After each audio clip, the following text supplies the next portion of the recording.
Ralph Nader, you're still with us? Yes. Thank you, sir.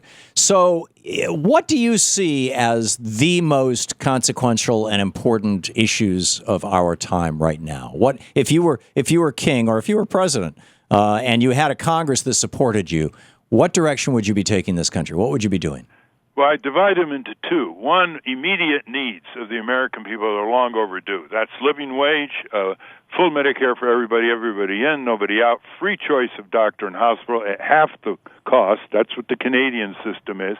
They cover everybody for half the cost per capita. And nobody dies in Canada because they don't have health insurance. Everybody does.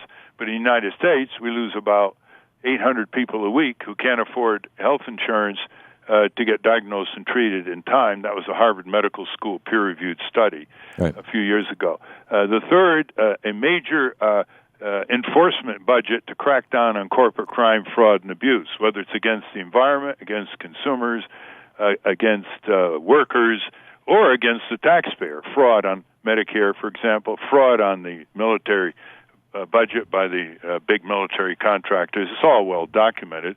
And the fourth one would be to restore our civil liberties and free speech. There's too much chilled and intimidated speech in this country. The Patriot Act is up next month for renewal in Congress, folks, and you might want to contact your member of Congress to get rid of some of the onerous provisions there, like the government can search your home and not tell you for 72 hours, or get into your library, medical, and financial records without probable cause.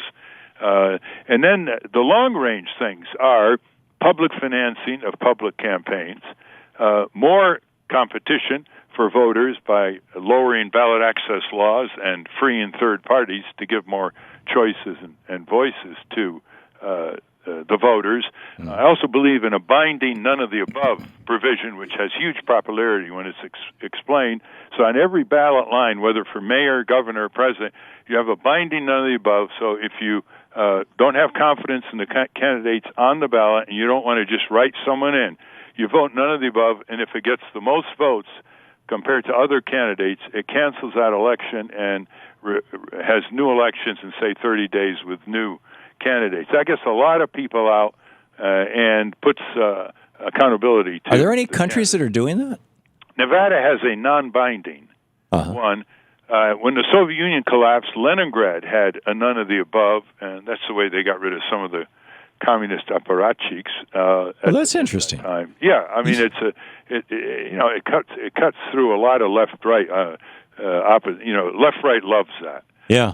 And then the other thing, of course, is dealing with public budgets. I mean, half of our budget goes to the military, foreign policy, military-industrial complex Eisenhower warned about, while we're starving the necessities of people back home in terms of public services and public repair and control of land erosion, all the things that we're mortgaging to future generations to. You know what most people don't know is that there are a lot of retired military, national security, and diplomatic officials from both parties who think this country is heading for the cliff, and you've got to deal with the military budget and the suction process that proceeds in getting our best technology and scientists working on weapons of mass destruction instead of civilian technology. Yeah, excellent point. You channel Eisenhower brilliantly.